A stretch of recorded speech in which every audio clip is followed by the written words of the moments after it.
Anupama serial से related update लेकर आ चुके हैं हम आपके बीच में। हमने देखा रिसेंट एपिसोड में कि अनुपमा किस तरीके से अंश और प्रार्थना के शगुन को लेकर, शादी के शगुन को लेकर पहुंची कहाँ, कोठारी भवन।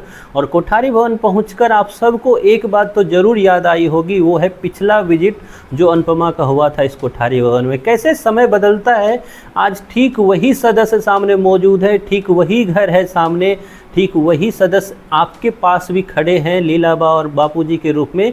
लेकिन अगर चीज़ें कुछ बदली है वो है कि उस वक्त आपको अपनों का साथ नहीं मिला और आज आपको अपनों का साथ मिला। मैं बात कर रहा हूँ लीलाबा की कि जैसे ही बदतमीजी क्रॉस हो रही थी कोठारियों की, लीलाबा सामने आई और खुलकर बोला कि अनुपमा तो आना भी नहीं चाहती थी, वो तो मैं लेकर आई और हम लोग बड़े दिल के हैं जो हमने ये चीज़ तय किया। आप लोग बस ये महंगे महंगे नेकलेस पहनकर ही रह जाओगे, बड़े दिल के कभी नहीं बन पाओगे। किस तरीके से समय बदलता है। यही आर्यन की मौत का वक्त था, यही सामने से कोठारी बेइज्जती पे बेइज्जती किए जा रहे थे अनुपमा की। लेकिन उस वक्त अगर अनुपमा को सबसे ज़्यादा लॉस कुछ हुआ तो वो हुआ था अपनों का साथ नहीं मिल पाया। वही लीलाबा जो आज अनुपमा का साथ दे रही है कोठारियों के सामने और हाथ पकड़कर बोल रही है कि चल अनुपमा, इनके सामने कुछ बोलने की ज़रूरत नहीं है।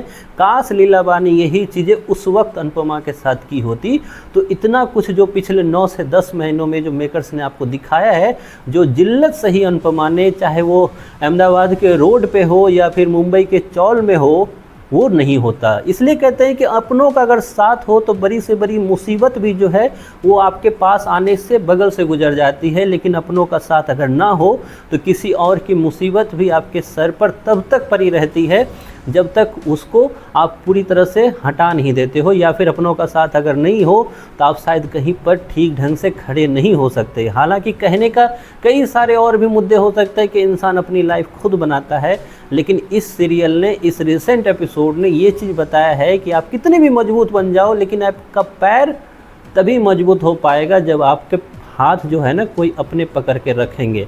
एक अलग सा मोटिवेशन मिलता है, एक अलग सा साहस मिलता है हर एक परेशानी को झेलने का। तो वही हमें रिसेंट एपिसोड में दिखा लीलाबा के रूप में, जिस तरीके से उन्होंने कोठारी को उस बदतमीजी को सबक सिखाने के लिए सामने से जो जवाब दिए और सामने से जिस तरीके से साथ दिया अनुपमा का, वो बहुत ही काबिल तारीफ था। खास करके तब जब मैक्सिमम लोग सोच रहे थे कृष्ण कुंज में कि लीलाबा अपने सर की मुसीबत फिर से अनुपमा के सर डाल रही है, अनुपमा को जानबूझकर ले जा रही है कोठारी भवन कि वहाँ पे फिर से बेइज्जती होगी और लीलाबा और बापूजी पीछे खड़े होकर देखते रहेंगे। लेकिन इस बार एक चीज़ अच्छी दिखाई मेकर्स ने, एक पॉजिटिविटी मैं बोलूँगा दिखाई मेकर्स ने कि किस तरीके से अगर गलत हो रहा है किसी के साथ तो जिम्मेदारी सबकी बनती है।